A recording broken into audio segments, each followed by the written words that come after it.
Moi, c'est Ola l'entrepreneur, donc j'ai 34 ans, donc ça fait 10 ans maintenant que je suis dans l'entrepreneuriat. Je suis rentré dans l'entrepreneuriat d'une manière un peu originale parce que moi, c'est plus d'une manière académique parce que j'avais un parcours plus... j'étais censé être ingénieur, j'ai un diplôme d'ingénieur et... Pendant mes études, j'ai rencontré des gens, notamment une personne qui m'a marqué, qui est un ami qui s'appelle Modibo, qui lui est entrepreneur et il a attisé ma curiosité sur tout ce qui est entrepreneuriat.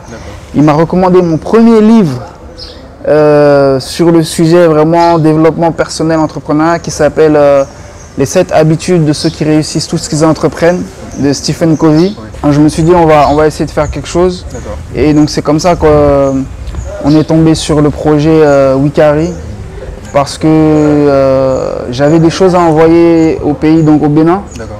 J'ai eu du mal à les envoyer donc à partir de Paris.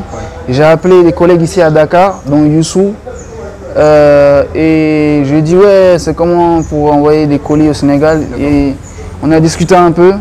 Et comme lui, il était déjà dans le business, il avait monté un business avec Oumariam et Mohamed Ndiaye. Ils avaient un service de livraison pour les entreprises à Dakar, un service de livraison de courrier. Et on a commencé comme ça. Donc moi en fait j'envoyais les colis depuis Paris et eux ils réceptionnaient et livraient. Donc on a tout appris sur le tas. Et d'ailleurs, petite parenthèse, honnêtement, il faut se former. C'est très important. Aujourd'hui, en fait, on avait tellement la fougue et on avait tellement faim. Qu'on s'est dit on peut tout faire, on s'en fout et puis on y va. Et en fait après tu fais des erreurs et tu te rends compte que ces erreurs là qui sont liées au métier de la logistique, je les ai faites parce que ne venant pas du métier, je ne savais pas en fait comment ça se passe. Et donc on a fait des erreurs, on a perdu du temps sur des choses comme ça. Et c'est pour ça qu'aujourd'hui on fait attention à bien monter en compétence sur le sujet. Et aujourd'hui, je pense qu'on arrive à faire des opérations qui sont assez complexes.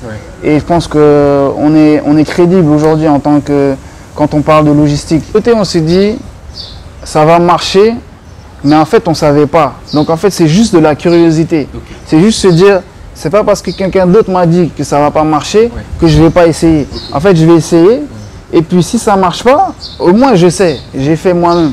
Donc c'était juste ça, on était prêt à potentiellement échouer ou changer ou faire autre chose si on avait la preuve que le truc ne marche pas. Maintenant aussi, il y a un autre truc. Dans la même chose où on est dans un monde où on envoyait des colis, donc on n'est pas les premiers à envoyer des colis.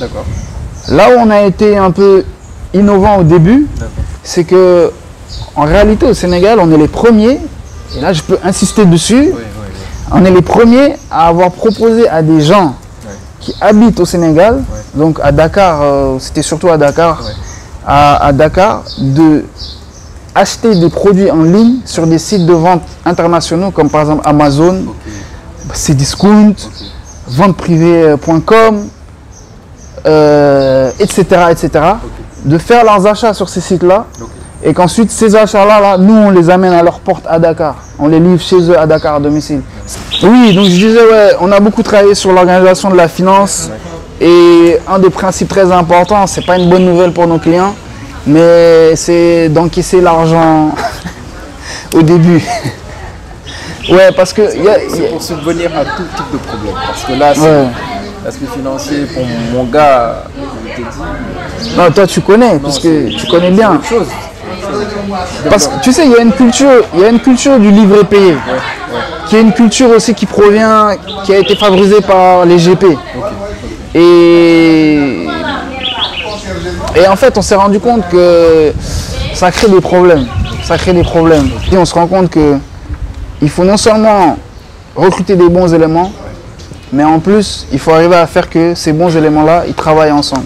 C'est un peu comme le football où tu peux mettre Ronaldo, Messi et Sadio Mané dans la même équipe.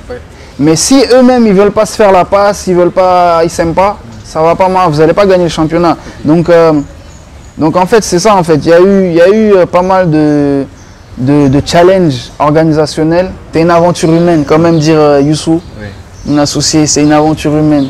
Et moi je pense que j'ai J'ai gagné un peu d'argent, c'est vrai. J'ai gagné un peu d'argent, mais ce que j'ai beaucoup gagné dans toute cette expérience-là depuis 10 ans,